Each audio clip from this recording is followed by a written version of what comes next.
नमस्ते दोस्तों। आज की इस कहानी में आपका स्वागत है। दोस्तों, मेरा नाम सानिया है। मेरी उम्र 18 साल की है और मैं 4 साल से इस घर में काम कर रही हूँ। इस घर में मालकिन और उनका बेटा अविनाश रहता है, पर अभी 1 महीने पहले ही मालकिन की मौत हो गई है। मुझे इस घर में मालकिन की सेवा के लिए लगाया गया था। उनकी मौत के बाद मुझे लगा था कि उनका बेटा मुझे काम से निकाल देगा, पर ऐसा नहीं हुआ। अविनाश ने मुझे कहा कि तुम अभी भी यहाँ काम कर सकती हो। मुझे ये सुनकर बहुत खुशी हुई, क्योंकि मैं दिल ही दिल उसे पसंद करती हूँ। हालांकि अविनाश के दिल की बात मुझे समझ में नहीं आती। मैंने उसे कई बार मुझे चुपके से निहारते हुए देखा है, पर उसके दिल में मेरे लिए क्या फीलिंग है ये मुझे नहीं पता। हाँ, मैं जानना ज़रूर चाहती हूँ।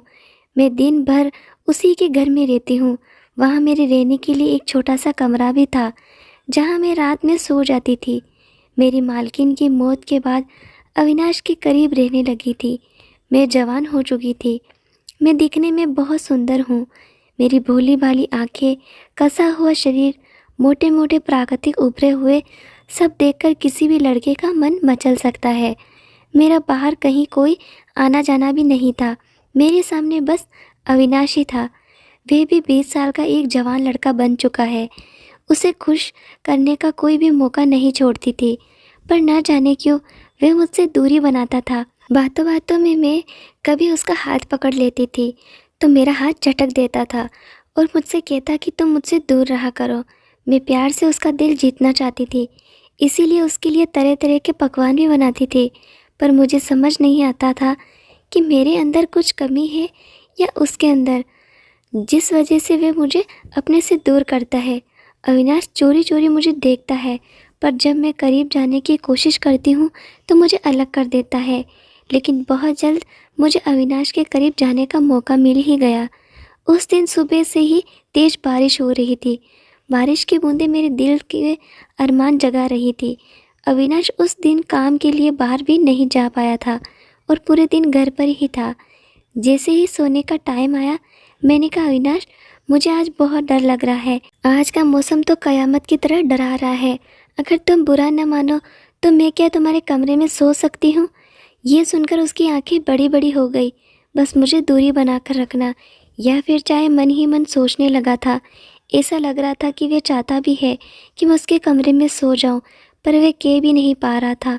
उसका ये भाव देखकर मैं काफ़ी चिंतित हो गई कि कहीं अविनाश मुझे इसलिए तो अपने आप से दूर नहीं रखता क्योंकि मैं गरीब घर की लड़की हूँ, कि वह चाहता भी है कि मैं उसके कमरे में सो जाऊं। और मेरे मम्मी पापा मेहनत मजदूरी करते हैं। मेरी माँ ने मुझे बचपन से ही काम पर लगा दिया था, क्योंकि स्कूल में भेजने लायक हमारे पास पैसे ही नहीं थे। मैं बिना किसी मकसद के अपनी ज़िंदगी जिए जा रही थी।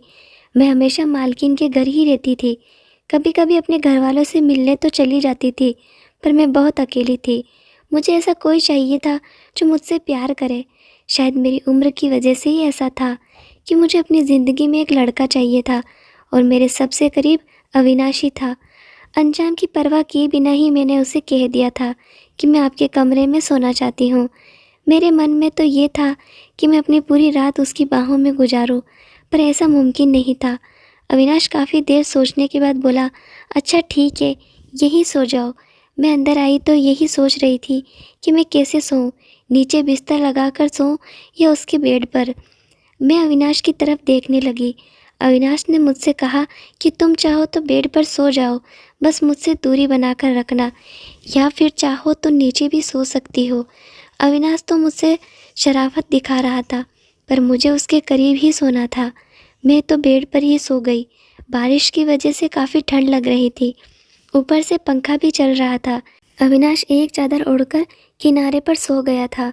मैं ठंड से कांपने लगी और फिर अचानक बिना सोचे समझे अविनाश के चादर के नीचे आ गई और इंतज़ार करने लगी कि अविनाश क्या करता है, पर वह तो अपनी जगह से हिला भी नहीं। अचानक मैंने सेट कर अविनाश का हाथ पकड़ लिया और कहा, अविनाश, मुझे बहुत ठंड लग रही है। बस इतना कहकर मैं उसके ऊपर चढ़ गई। मुझे इस हाल में देखकर उसकी आंखें बड़ी बड़ी हो गई थी, पर उसकी सांसें तेज चलने लगी थी। कैसे नहीं, एक जवान और बेहद खूबसूरत लड़की हूँ जो कि उसके इतनी करीब थी। मैंने कहा, मुझसे रहा नहीं जाता अविनाश, मैं बहुत अकेली हूँ। तुम प्लीज़ मेरा अकेलापन आज रात के लिए दूर कर दो। मैं उसके बिल्कुल करीब आ गई और उसके होठों को चूमने लगी थी। अब वह भी देखने लगा था और उसके चेहरे में मुझे डर नज़र आ रहा था। मैं उसके शर्ट के बटन खोलने लगी थी पर वह मुझसे रोक रहा था। कहने लगा, सानिया प्लीज़ ऐसा मत करो। उसकी तरह प्यार भरी नज़रों से देखने लगी और धीरे धीरे उसके बटन खोलने लगी थी। लेकिन जैसे ही मैंने उसके सारे कपड़े उतारे और उसे देखा तो मेरी चीख निकल गई। मैं डर के मारे बिल्कुल थर थर काँपने लगी थी। मुझे ज़रा भी यकीन नहीं था कि मैं ऐसा नज़ारा देखूंगी। मेरा चेहरा बिल्कुल लाल पड़ गया था। मैं एक पल भी वहाँ रुकना नहीं चाहती थी। मेरा दिल इतनी तेज़ी से धड़कने लगा था जैसे कि बाहर ही आ जाएगा। मेरी सांसें बहुत तेज़ हो गई थी और फिर मैं दौड़ती हुई अविनाश के कमरे से बाहर निकल गई। मैं गेट खोलकर बाहर निकल गई और बारिश में भीगते हुए दौड़ने लगी। मैं पागलों की तरह दौड़ी जा रही थी और वही नज़र मेरी आंखों के सामने घूम रहा था जो अभी मेरे साथ हुआ। बारिश के पानी के साथ मेरी आंखें भी आंसू आ गए थे। मैं अविनाश को बहुत पसंद करने लगी थी। भीगती हुई मैं अपने घर तक पहुंच गई। जैसे ही मेरी माँ ने दरवाज़ा खोला तो मुझे सामने खड़ा पाया। मुझे देखकर मैं बिल्कुल विचलित हो गई। तभी मेरे पापा सामने आए और बोले, क्या बात है बेटा, इतनी रात को यूँ दौड़ के क्यों आ रही है? सब ठीक तो है ना? मेरे पापा मेरी मम्मी को ही डांटने वाला कि जवान लड़की है, तुझे कितनी बार कहा था कि उसे जवान लड़के के साथ घर पर काम मत करवा। कुछ ऊंच नीच हो गई पर तूने मेरी एक भी नहीं सुनी और आज देख कैसे वे भाग कर आ गई। तभी मैंने ध्यान दिया कि मेरे शर्ट का बटन भी ठीक नहीं है। मेरे बाल भी बिल्कुल बिखरे हुए थे। कोई भी देखेगा तो यही सोचेगा कि मेरे साथ कुछ गलत हुआ है। मेरी मम्मी ने मुझे घर के अंदर ले लिया और ज़ोर ज़ोर से रोने लगी थी। बोली, ये क्या हो गया? उन लोगों को कुछ कह भी नहीं पा रही थी। थोड़ी देर बाद अपने आप को संभालने के बाद मैंने कहा, मेरे साथ आज ही की रात जब मैं 15 साल की थी तब से ही मेरी माँ इन घर पर मुझे काम पर लगा दिया था क्योंकि घर की मालकिन बहुत बीमार थी। उस वक्त अविनाश करीब 17 साल का था। मैं धीरे धीरे जवान हो रही थी। मालकिन के बेटे को देखकर मेरा मन चला था पर वह मेरी ओर कभी भी आंख उठाकर नहीं देखता था और हमेशा अपने काम पर ही लगा रहता था। काम करते करते मुझे पता चला कि घर में एक बेसमेंट भी है। अविनाश अपना काम ख़त्म करके घर आता और फिर बेसमेंट में चला जाता था। वे घंटे वहीं बैठा रहता था। बेसमेंट में अजीबोगरीब आवाज़ आती थी और कुछ धुआं धुआं सा लगता था। पहले मुझे यही लगता था कि अविनाश नीचे बैठकर नशा करता है, पर जब मेरे पास आता तो उसे देखकर ऐसा नहीं लगता था कि वो कोई नशा किया हुआ है। वह बिल्कुल स्वाभाविक लगता था पर बहुत ही परेशान सा लगता था। वह हर वक्त उसके ऊपर नज़र बनाए रखती थी क्योंकि मुझे वह पसंद था। एक दिन मालकिन सो गई थी और अविनाश बेसमेंट में था। उस मौके का फ़ायदा उठाकर मैं भी बेसमेंट में अंदर चली गई। वहाँ खड़ी थी तो देखा अविनाश बिना शर्ट के कमरे में पता नहीं क्या कर रहा था। उसकी पीठ मेरी तरफ थी। मैं उसकी बॉडी को देख रही थी। अचानक से मैंने उसके करीब चली गई और उसके पीठ पर हाथ रख दिया। अविनाश बिल्कुल भड़क गया और मुझे डांटने लगा, तुम यहाँ क्या कर रही हो? जाओ यहाँ से। फिर उसने अपने जिस्म को तुरंत ढक लिया और मैं उसके जिस्म को अच्छी तरह से देख नहीं पाई थी। शर्ट पहनने के बाद वह मेरी तरफ मुड़ा और कहा, तुम यहाँ क्या कर रही हो और तुमने मुझे हाथ क्यों लगाया? वह बहुत गुस्से से कह रहा था पर उसकी आंखों में मुझे प्यार नज़र आ रहा था। मैं तुरंत उसके करीब चली गई थी और उसके होठों को चूम लिया और बोला, तुम्हें मिस कर रही थी इसीलिए देखने आई हूँ। मेरे अचानक इस हमले से वह घबरा गया और बोला, ये सब क्या है? पर उसकी सांसें तेज हो गई थी। उसने मेरा हाथ पकड़ लिया और मुझे घसीट कर बाहर निकाल दिया और फिर बोला, सानिया दोबारा बेसमेंट में अंदर मत आना। और इतना कहकर उसने बेसमेंट का दरवाज़ा बंद कर दिया। मैं वहीं खड़ी देखती रह गई। मुझे जरा भी समझ में नहीं आया कि आखिर हुआ क्या। जब अविनाश आया तो मैं आंखें फाड़े उसकी ओर देख रही थी कि आखिर मुझे बेसमेंट से यूँ क्यों निकाल दिया। उसकी आंखों में मुझे एक अफसोस नज़र आ रहा था। उसने मुझे अपने पास बुलाया और कहा, देखो ये सब ठीक नहीं है, तुम मुझसे दूर रहा करो।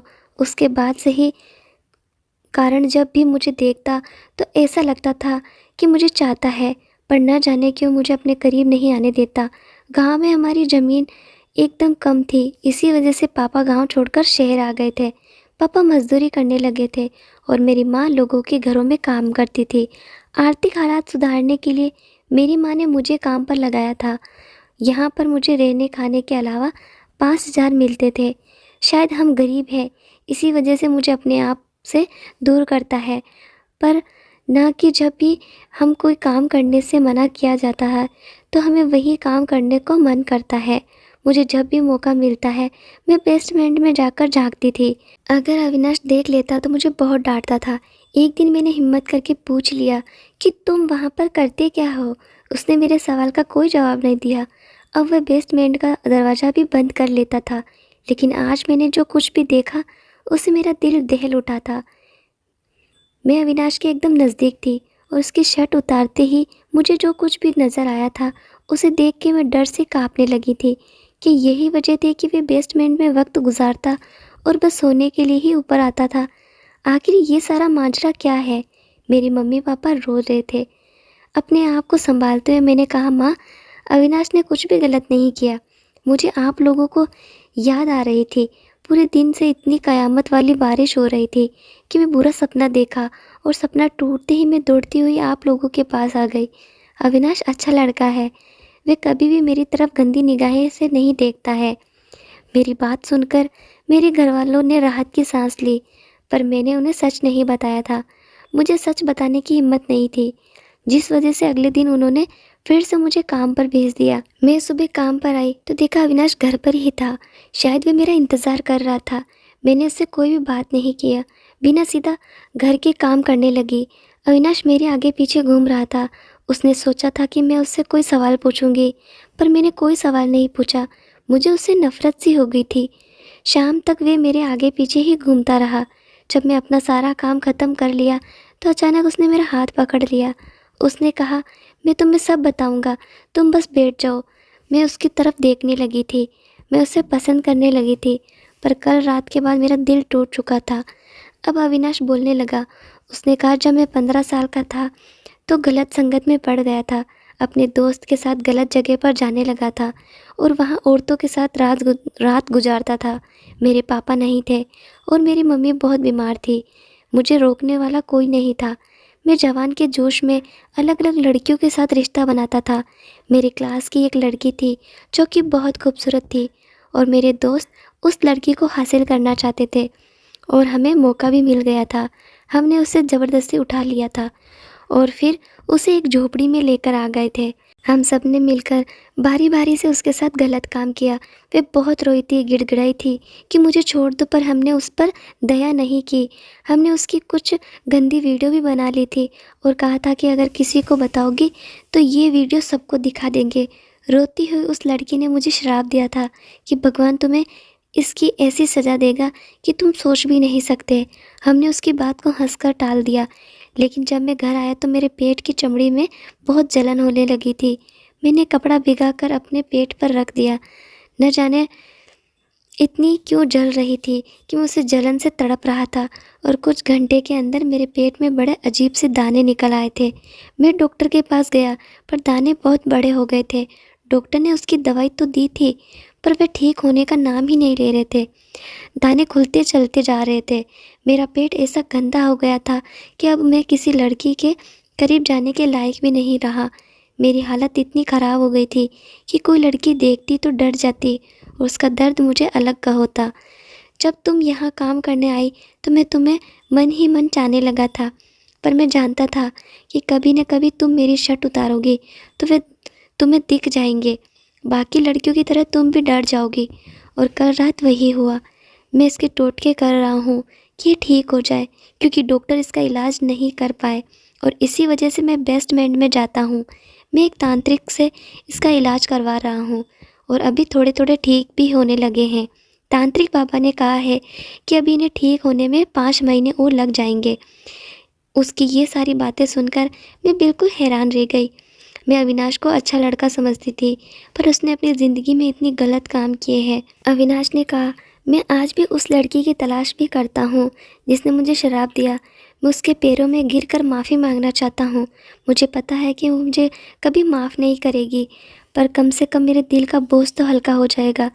मैंने उसको बहुत खोजा, पर शायद वे लड़की शहर छोड़कर चली गई है। करीब 5 महीने के बाद धीरे धीरे अविनाश इस इलाज से पूरी तरीके से ठीक हो गया। मैं भी इससे अविनाश की बहुत मदद की थी और उसके बाद अविनाश ने मेरा हाथ थाम लिया। वे बोला, मैंने अपनी ज़िंदगी में जो भी गलतियाँ किया है मैं उसे सुधारना चाहता हूँ। मैं तुमसे शादी करना चाहता हूँ ताकि तुम्हारी ज़िंदगी भी संवर जाए और मैं भी तुम्हारे साथ खुशी खुशी ज़िंदगी बिता सकूँ। उसने मेरे माँ बाप से मेरा रिश्ता मांग लिया था और वे भी खुशी मेरा हाथ उसके हाथ में देने के लिए तैयार हो गए। अविनाश पूरी तरीके से ठीक हो चुका था और वे अपना सब कुछ सबक सीख चुका था कि लड़कियों की इज्जत करनी चाहिए, उनके साथ ज़बरदस्ती नहीं करनी चाहिए। हम एक सभ्य समाज में रहते हैं और हमें मिलजुल कर रहना चाहिए। हमारी शादी के बाद हम दोनों ने मिलकर उस लड़की की खोज की और उससे मिलकर हमने माफ़ी मांगी। उसे माफ़ी मांगने के बाद अविनाश का दिल थोड़ा हल्का हुआ। तो दोस्तों, अगर आपको ये कहानी पसंद आई हो तो इसे लाइक करें, अपने दोस्तों के साथ शेयर करें। इस चैनल पर नए हो तो प्लीज़ इस चैनल को ज़रूर सब्सक्राइब कर लें। धन्यवाद।